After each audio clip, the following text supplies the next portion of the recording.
No trial or execution in history had such a momentous outcome as that of Jesus in Roman-occupied Jerusalem 2,000 years ago. But since that time, the killing of Jesus has come to be seen as an execution that was little short of murder.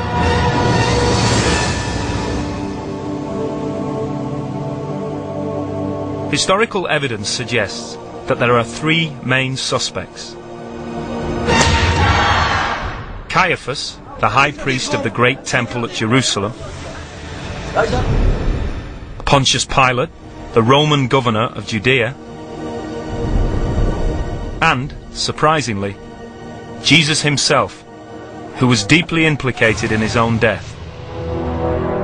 So who was responsible for the death of Jesus?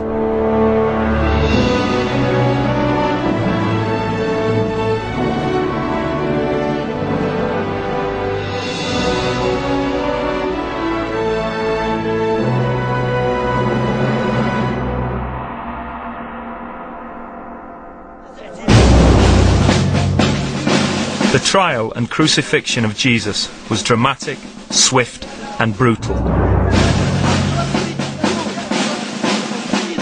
To examine the evidence, we need to revisit the fateful week before the murder of Jesus.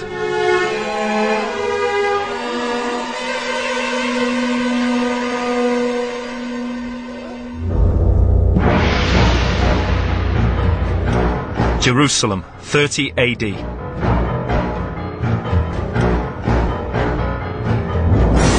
Thousands are pouring into the city to celebrate the festival of Passover.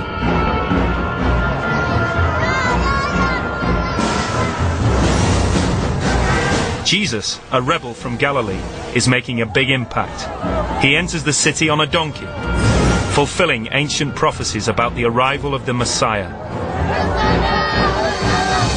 The next day, inside the great temple, Jesus attacks the money changers for defiling the holy place.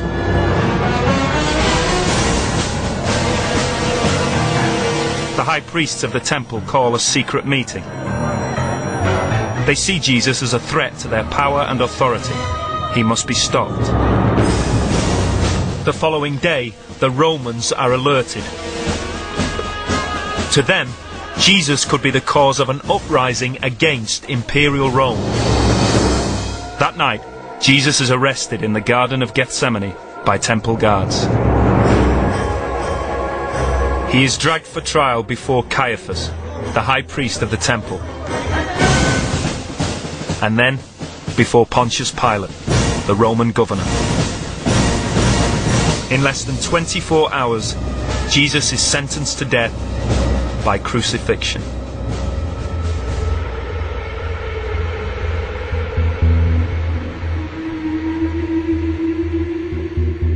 There are three main suspects for the killing of Jesus, and there is strong evidence against all of them. Suspect number one is Caiaphas, high priest of the Temple of Jerusalem. His fingerprints are everywhere, and he had good reasons to want Jesus dead.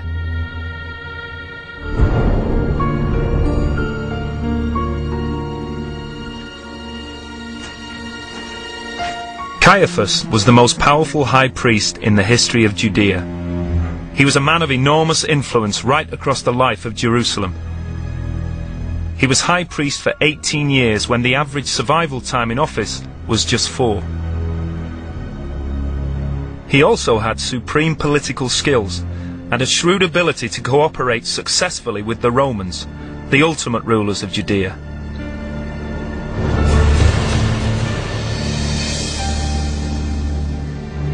For Helen Bond, Caiaphas is an enigmatic figure. She is researching his life and has studied the power structure of the high priests in the Jerusalem temple and their relations with the Romans. Caiaphas is a wealthy Jerusalem aristocrat. He comes from a good priestly family and is well connected. He has an enormous amount of prestige in Jerusalem because of his position. He's the high priest in the Jerusalem temple. This puts him at the very top of Judean society. Although Judea was controlled by the Romans, civil and religious law was in the hands of the Sanhedrin, the supreme council of Jews. It had 71 members, mostly chief priests, and was presided over by the high priest, Caiaphas.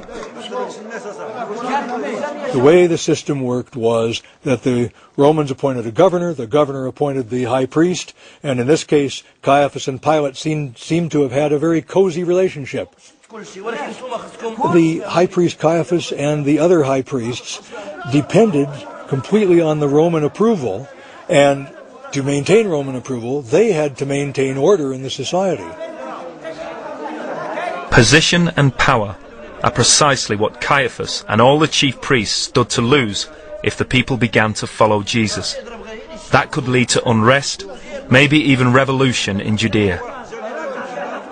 And they stood to lose something else, much more concrete.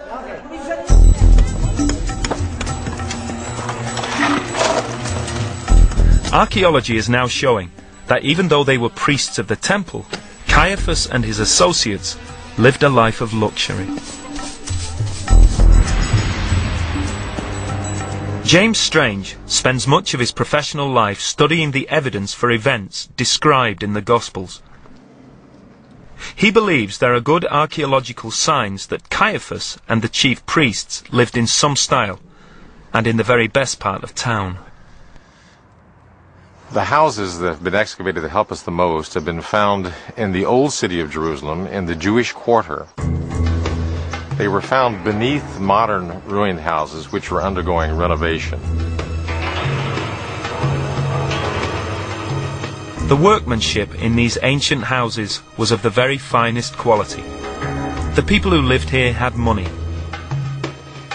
The interiors were richly decorated with mosaic floors, painted ceilings, and elegant furnishings. All of this conspires to suggest something about their lifestyle. They have ample room, they live in large rooms, much larger than we expect to find in ancient houses.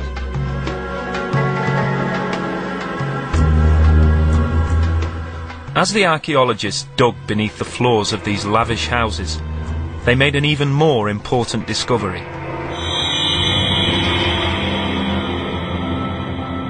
They unearthed a ritual bath. It was important for all Jews to use a ritual bath in order to purify themselves before any act of worship. But these houses had so many ritual baths, they could only have belonged to the high priests. This discovery was a clue to something else that Caiaphas stood to lose: a lucrative income. Under Jewish law, most people arriving in Jerusalem for Passover were deemed to be unclean. That meant that if you had, in the recent past, come into contact with something which creates impurity, like a corpse, or if you had had intercourse with a menstruating woman, it was expected of you to purify yourself. Before they could enter the temple, everyone had to be ritually clean. Immersion in the water of a ritual bath would ensure purification. The priests had baths strategically placed outside the temple for public use. Everyone, even the poorest, had to pay for these rituals, and they were not cheap.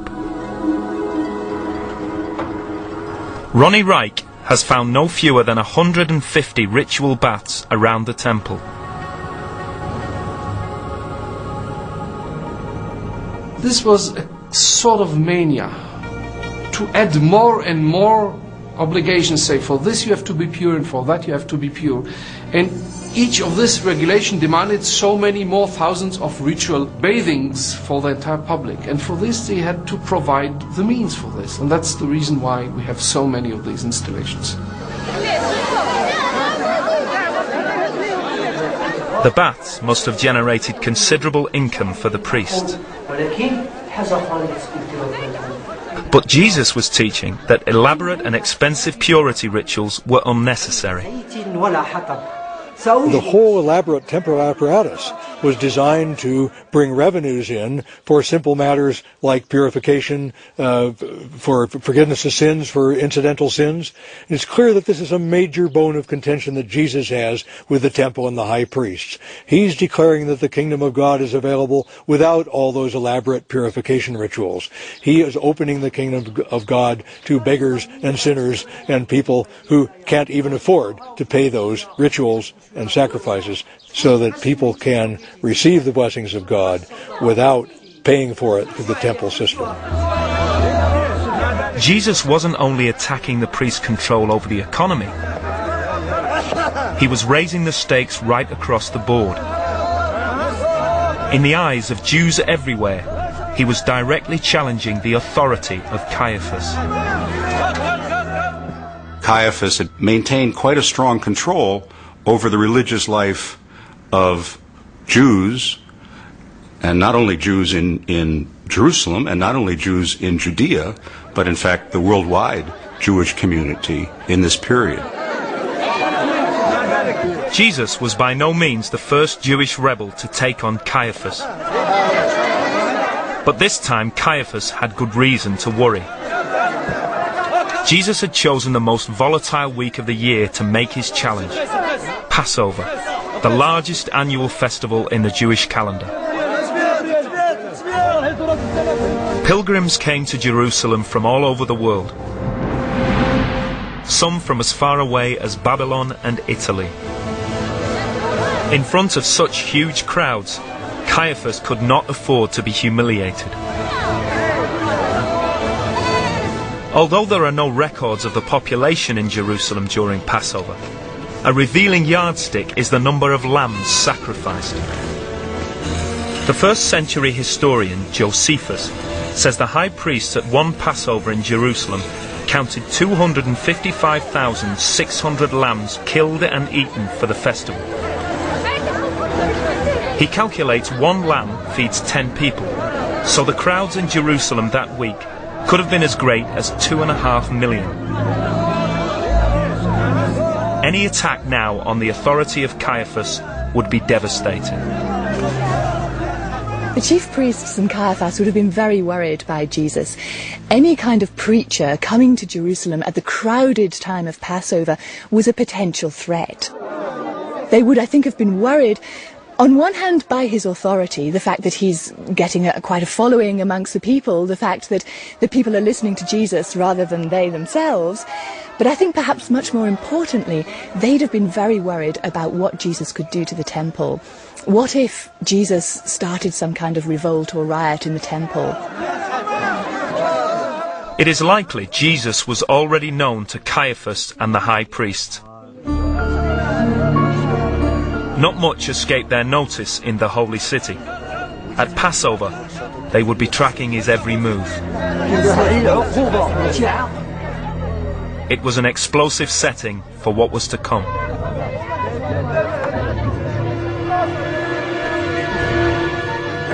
In the temple, Jesus made his first move.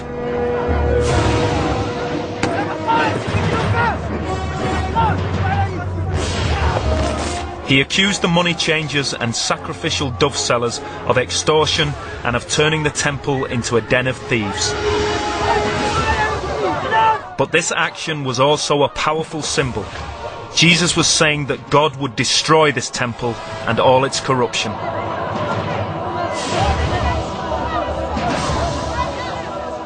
The high priests would have been extremely alarmed to see this demonstration and this trouble happen in the temple courtyard at Passover time.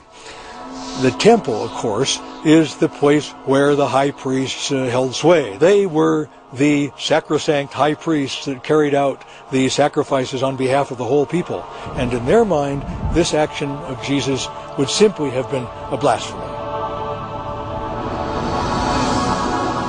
It is an act of arrogance. This guy thinks he is somebody. He can just walk into the temple and do things like this. It is an act of insult. It is an act that shows grave dissatisfaction with the way things are. It is done in a very public time, and hundreds of people might have been witnesses to it. And so I think that this is a very troubling act to Caiaphas and his council, and it signaled to them that Jesus was dangerous. Perhaps the best way to put the dangerousness is to say this: if he would do that, we don't know what he will do next. The man may be uncontrollable. But what do you do with a man who is uncontrollable, who is charismatic, who has a following? You stop him.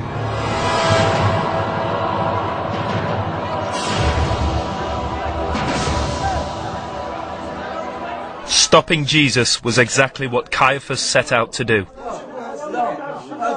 He called a secret meeting of the chief priests at his house in the old city. Matthew's Gospel says Caiaphas urged them to take action. Jesus must be killed. They argued about how and when. If they killed Jesus now, at Passover, there could well be massive riots in the city.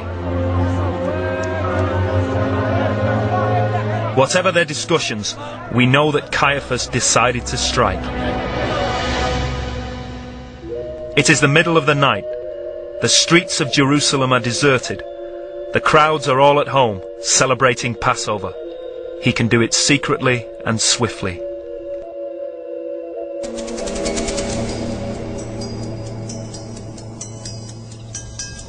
After their own supper, Jesus is praying, while his disciples rest in the Garden of Gethsemane on the Mount of Olives.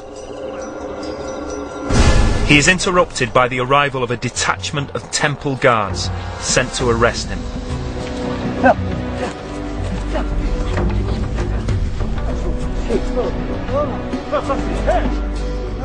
Caiaphas could argue in his defense that arresting Jesus was perfectly legal.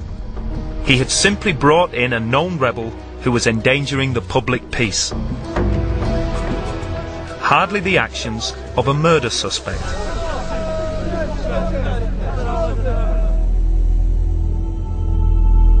Caiaphas then put Jesus on trial. But experts believe that at this point, Caiaphas leaves the law behind. In legal terms, the so-called trial is a sham.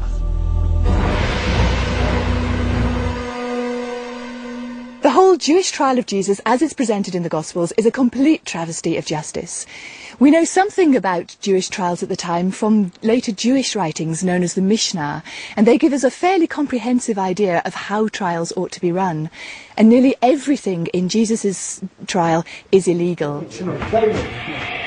It takes place at night, which was illegal. It takes place not in the normal council chamber, but in the high priest's house. It takes place on a feast day, which was also not allowed. The only sources we have for what took place at the trial are the four Gospels. They do vary, but they reinforce the suspicion that what took place that night was not entirely above board. Caiaphas will serve as both the chief judge and the prosecuting attorney. This is the general role taken by the person who convenes a court. And the judges are there to give a kind of cover, so he can say, well, it was a proper trial. So he had this rather sneaky nighttime trial with whatever close allies he wanted to call in. Caiaphas believed he had a case against Jesus.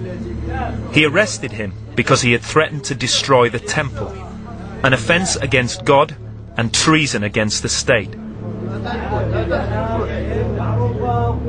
Jesus would stand accused of blasphemy and sedition. The trouble was, he needed witnesses. The Bible says that Caiaphas produced witnesses who claimed they had heard Jesus saying he would destroy the temple. Under Jewish law, at least 2 male witnesses had to agree, and very nearly word for word. But the witnesses contradicted each other. They contradicted themselves. In some confusion, they were dismissed. The charge of sedition had failed. Caiaphas now had a problem. His problem was simple. I want him killed. The witnesses didn't work out. We had him. We had him. He threatened to destroy the temple. That's what he actually did. Turning over the tables. That's what he did, that it makes him such a dangerous man. That's why we've got to get rid of him. Whatever he says, I'm going to say he deserves death. And convening a trial and going through the pretense just gives a legal cover.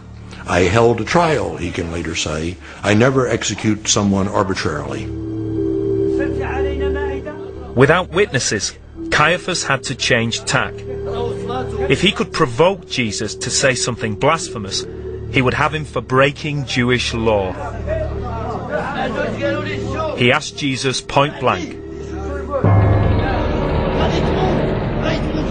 "Are you the Son of God, the Son of the Blessed? Are you the Messiah?" Here the Gospels vary a little, and only in Mark's account does Jesus answer that he is. Caiaphas declared that Jesus had spoken blasphemy. The other members of his court agreed. The penalty for this was death. I think it didn't matter what Jesus answered precisely. Caiaphas, when he decided to arrest him, had decided to execute him. The case against Caiaphas seems unanswerable. He arrests Jesus, tries him in a kangaroo court, and convicts him on a religious charge.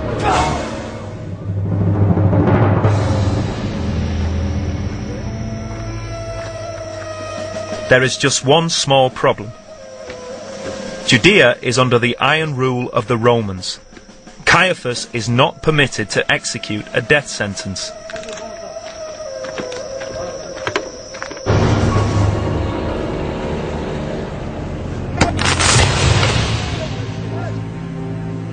So Caiaphas had the motive, but not the power. In the end, no matter how much he wanted Jesus dead, he couldn't deliver. The case against Caiaphas is a strong one. But to find out who really killed Jesus, we'll have to look elsewhere.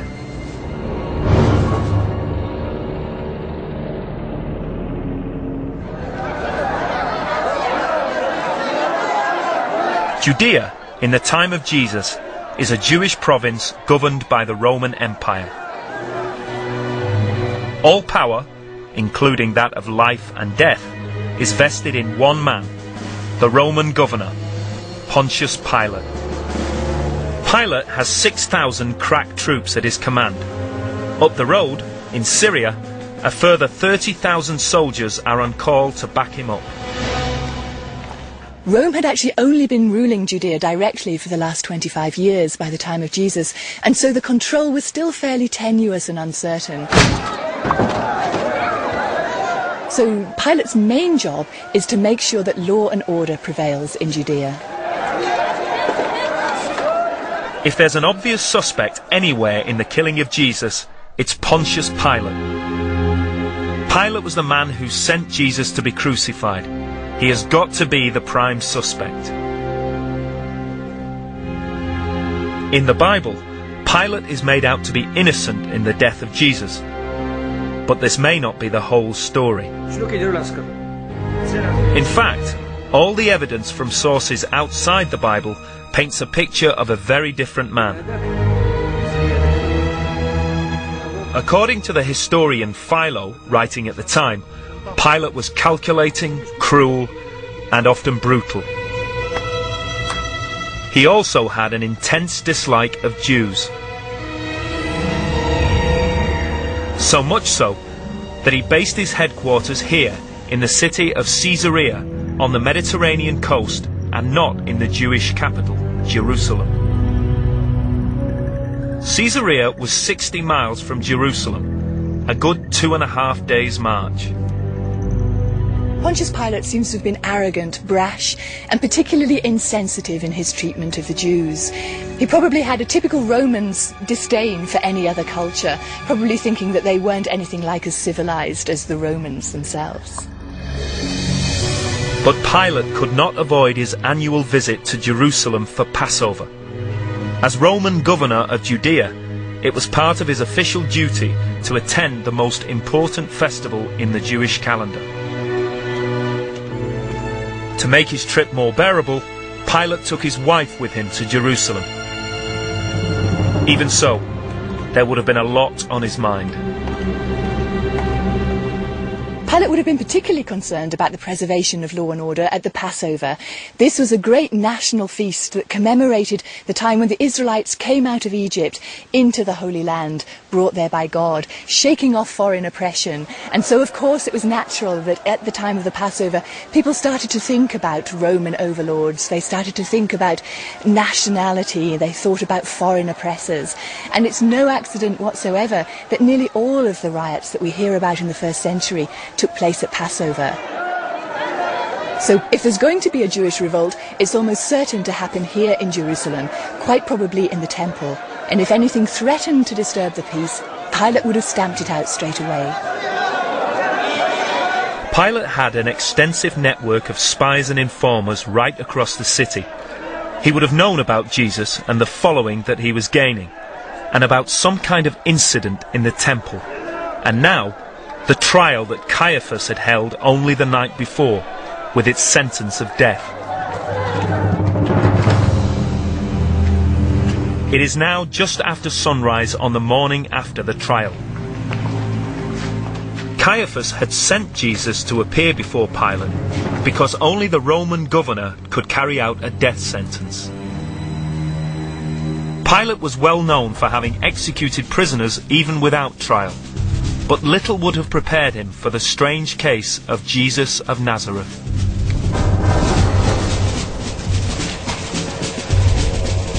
The charge which Caiaphas had brought against Jesus was blasphemy, a Jewish crime, and nothing to do with Roman law. But overnight, the charge had disappeared. There would have been no reason for Caiaphas to mention blasphemy one way or the other. He didn't have to say anything about that at all, because he had a perfectly good accusation to bring against Jesus that Pilate would listen to in a minute. Namely, Jesus was guilty of sedition. Jesus thought, or his followers thought, or people said that he was the king of the Jews.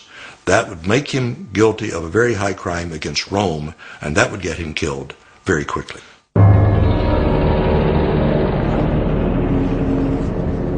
This is alarming for Pilate. The case now has legal meaning under Roman law. It is a charge of sedition and treason, punishable by death.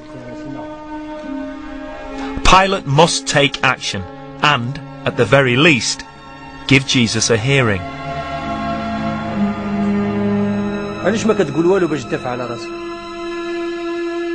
Roman trials were often held in public. A crowd began to gather in the fevered atmosphere of Passover Jerusalem as news spread that Jesus of Nazareth was on trial for his life.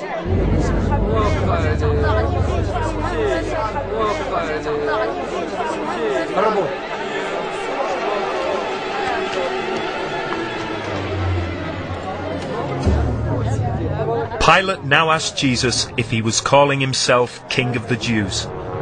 Jesus made little or no reply. Pilate could find no evidence against Jesus and said, "This man is innocent."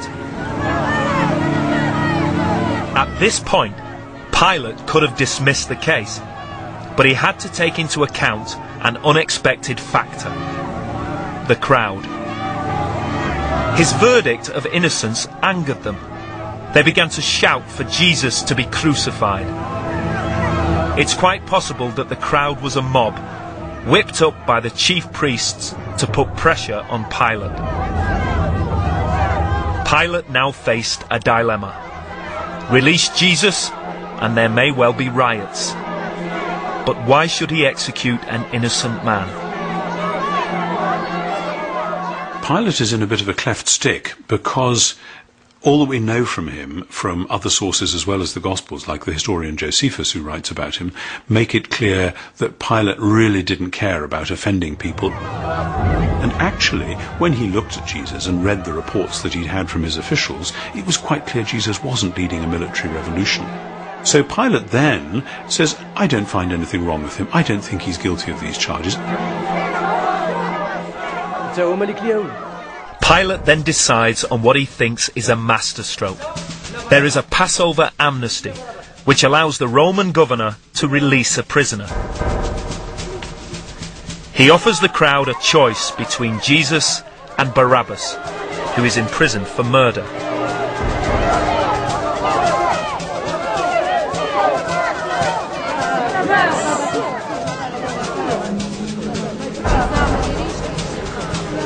At this point, Pilate is plunged into an even greater dilemma. In Matthew's Gospel, Pilate's wife comes to him, deeply upset. She begs her husband not to harm Jesus. Last night, she had a dream in which Jesus was innocent. But Pilate is interrupted by the crowd, baying for him to release Barabbas and crucify Jesus. Unable to make a clear decision, Pilate tries to have it both ways.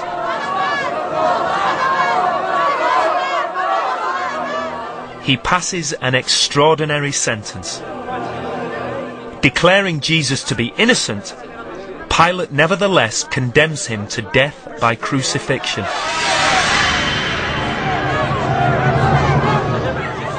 This action alone is enough to incriminate Pilate as a suspect. Pilate then symbolically washes his hands before the crowd, telling them he is innocent of this man's blood. Jesus is taken away to be whipped. But for all his attempts to wash his hands of the affair, the very fact that Jesus was crucified puts Pilate firmly under suspicion. Pilate could argue, in his defence, that it was his duty as Roman governor to execute rebels who threatened the state. So was Pontius Pilate the man who killed Jesus? He had the power, but it was Caiaphas who had the motive. Pilate gave the execution order, but the crowd were shouting for it, demanding crucifixion. So the case against Pilate remains unproven. But there was one more suspect. He was at the heart of the action every step of the way, and many experts believe that he, more than anyone else, was truly responsible for the death of Jesus.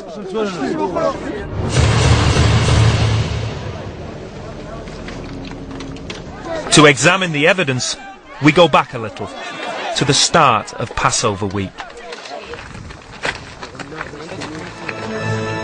Like hundreds of other pilgrims, Jesus travelled to Jerusalem. His entry into the city is now legend. Riding into Jerusalem on a donkey. On the face of it, a very simple event. But there is more going on here than meets the eye. This action by Jesus is deeply provocative.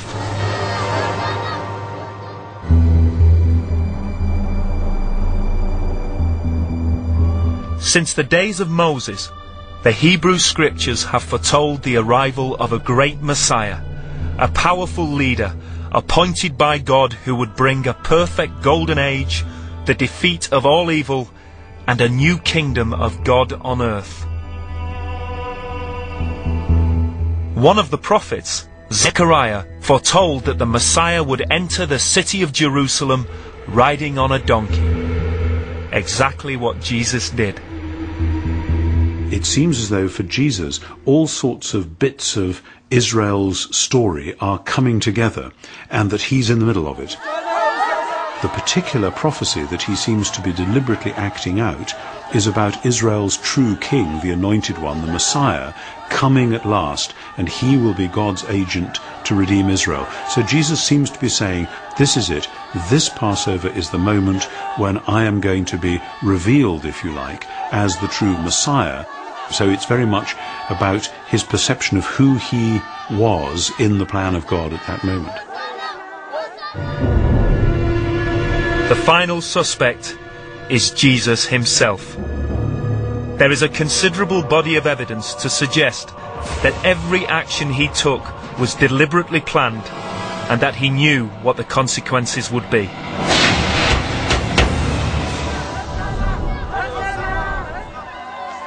Controversial though it was, his triumphant arrival in Jerusalem would not have been enough to get Jesus killed. But he didn't stop there. He raised the stakes. For years, money changers and the sellers of animals and birds for sacrifice had plied their trade in the temple courtyards. Passover is their busiest and most lucrative time of the year. People are paying their annual temple tax, which Jews from all over the world paid to the temple in Jerusalem. But the rate of exchange was appallingly bad.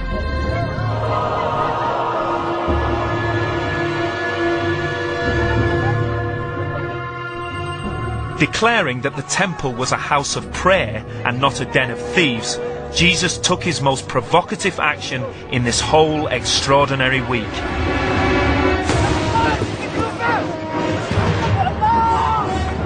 This was an attack on the commercial activity of the money changers, but it was, above all, a symbolic attack on the temple itself.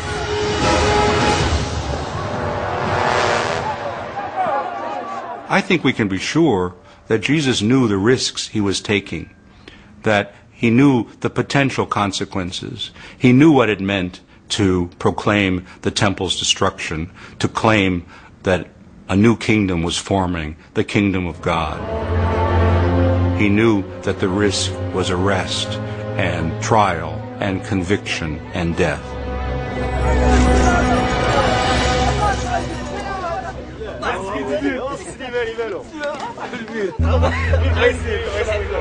The case for seeing Jesus as being wholly complicit in his own fate becomes more and more compelling as these dramatic days unfold. After his battle with the money changers in the temple, Jesus could easily have left Jerusalem. He could have avoided any possible trouble. Instead, he chose to stay in the city and celebrate Passover with his disciples. There are clear signs at the Last Supper that Jesus was aware that his future may now be sealed. As he and his disciples sat together, Jesus called the bread they were eating his broken body, and referred to the red wine they drank as his spilled blood.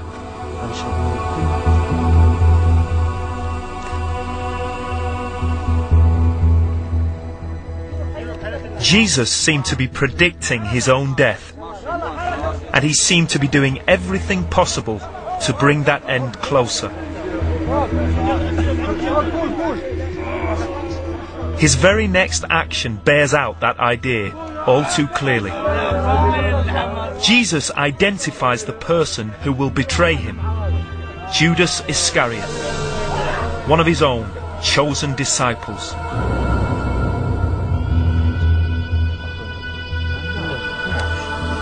In one of the Gospels, Jesus says to Judas, "Do what you have to do, but do it quickly." To put himself directly in the path of danger, and so consistently, might suggest that Jesus was undergoing some kind of crisis. But we have to remember that he believed profoundly that he was on a mission from God. We know from several points in the Gospels that Jesus' own family said he's out of his mind. We know that some of the people who listened to his teaching said, he's absolutely crazy, why bother listening to him? And then when you find yourself on trial for your life because of this vision that you've got, this vocation that you've got, then again the question must come, maybe I've made a terrible mistake. And I am quite sure that Jesus must have faced that question again and again and again during his life, and that each time he faced it, he came back with the same answer. No, it may look crazy, but this is what I have to do. There is one final incident during this night that confirms Jesus was fully aware of what he was doing. After the Last Supper, he and the disciples went to the Garden of Gethsemane, just outside the city walls. The Gospels say that here, for the first time, Jesus began to have doubts about his destiny. They describe the event as the agony of Jesus.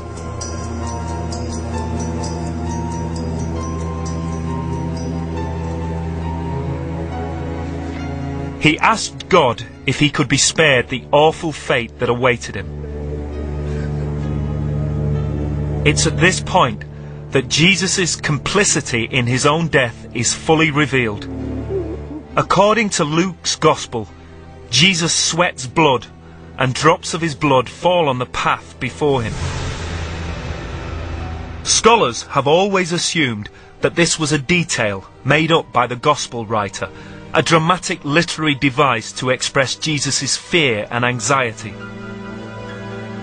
But forensic pathology suggests that this event may actually have happened, giving us our best evidence yet that Jesus knew the fate that lay before him. Physicians refer to the fact that each of the sweat glands that are all over our body is supplied by small capillaries, small blood vessels. Under stress, capillaries can break and blood can issue forth into the sweat itself and be a mixture of sweat and blood. The medical name for that is hematohidrosis, blood sweat.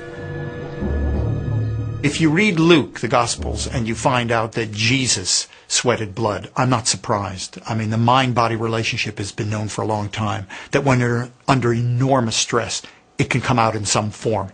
In his form, with a very, very rare condition, but stimulated by stress. And confronted in the garden, ready to be taken off for a trial. This is a time of maximum stress, and in one form or another, it's going to come out. And it came out in a very rare form of sweating blood. The idea of Jesus being complicit in his own death may seem controversial, but all the facts stack up. On many occasions, Jesus had the opportunity to leave Jerusalem. But every time he refused to take the easy way out. At no time during this fateful week did Jesus make any attempt to escape. He stood his ground. Judas betrayed him with a kiss, and the awful end game began.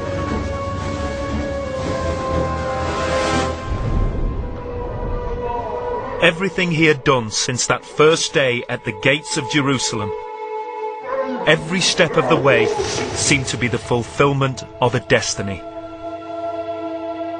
The case against Jesus is strong. But no matter how often he put himself in danger, he did not take his own life. That was done by others.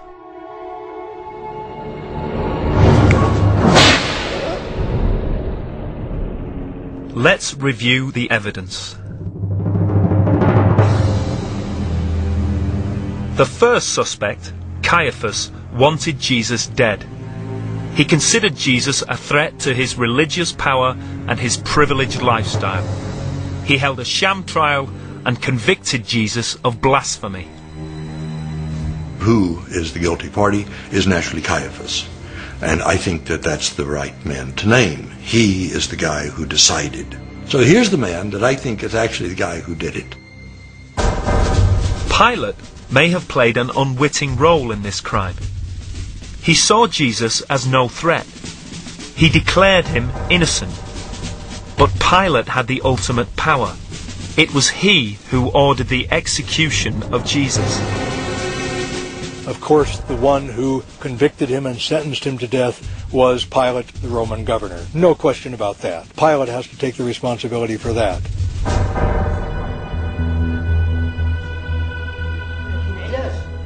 The final suspect, Jesus. He knew exactly what he was doing and why. He deliberately provoked Caiaphas with his actions. He made no attempt to escape, and he refused to defend himself at his trial. Jesus was successful in achieving his goal, his destiny. I think ultimately it was Jesus himself who was responsible for his own crucifixion, because he passionately believed that it was the will of God that he should die on the cross. So who, then, is responsible for the death of Jesus? It is clear from the evidence of the three suspects. Clear, but far from simple. They all are. In a sense it's all three, but it's a different sense for each one. Pilate is definitely a guilty man. He's got blood on his hands and he knows it. Caiaphas is definitely a guilty man. He's a wily old politician sending an innocent man to his death. Jesus, I wouldn't say Jesus was guilty in that sense. Jesus is being faithful to his vocation, even though it leads to his death. Pontius Pilate killed Jesus, but Pilate had help. He had the help of Caiaphas and the temple priesthood, who accused Jesus. Caiaphas surely has to answer for that. And Pilate had the help of Jesus, who took a great risk in proclaiming his message and suffered as a consequence. The Romans were masters of crucifixion. The public execution of Jesus was intended as a lesson for all Jerusalem. According to the Gospels, Jesus' mother was brought to see her son. The disciples had scattered, probably in fear of their lives. They might be next. After 6 hours on the cross, Jesus was pronounced dead.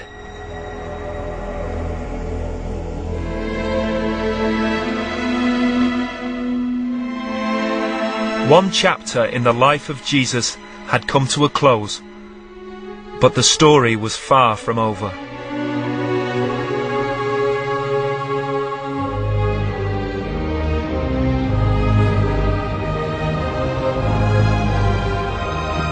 And how does history record the fate of the three suspects? Pilate was recalled to Rome to be tried for his brutal treatment of Jews. But the Emperor Tiberius died, and Pilate was never brought to trial. He is thought to have committed suicide in 37 AD, not long after the crucifixion.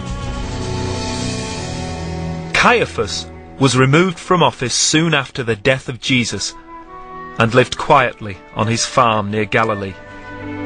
He is buried at Talpiot in Jerusalem. Jesus will always remain as a major figure in world history and in religious faith.